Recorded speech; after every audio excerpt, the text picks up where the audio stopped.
One day, a poor boy by the name of Howard Kelly was selling goods door to door to pay his way through school. After a full day of working hard, he figured that he had only a little bit of change left, but it was too little to get some food. Like most of the days, he hoped to make enough money for food and to put some aside for his school books too. After going from door to door, he was hoping for some kindness from the people living in the next house, where he decided to ask for a meal. As he rang the doorbell, he was determined to not only ask for food, but also to sell some goods. However, he lost his nerve when a lovely young woman opened the door. So instead of a meal, he asked for a glass of water. The woman thought he looked hungry, so she brought him a large glass of milk instead of water. The boy drank it slowly, and then asked, "How much do I owe you?" "You don't owe me anything," she replied. "Mother has taught us never to accept pay for a kindness." He said, "Then I thank you from my heart."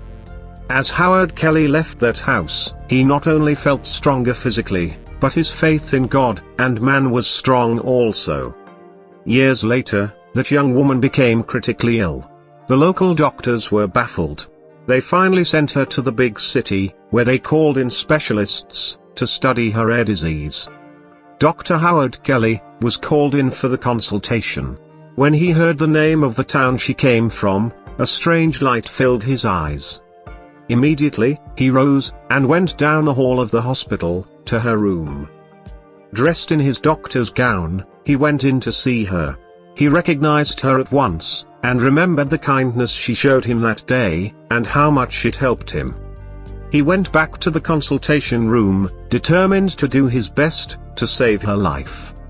From that day, he gave special attention to the case. After a long struggle, the battle was won. Dr. Howard requested the business office to pass the final bill to him for approval. He looked at it, then wrote something on the edge, and the bill was sent to her room.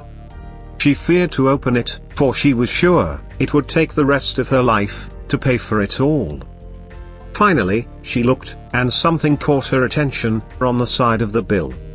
She began to read the following words: "Paid in full, with 1 glass of milk. Signed, Dr. Howard Kelly." An act of kindness should be genuine. When we help others to grow and become better, we are investing in a better future.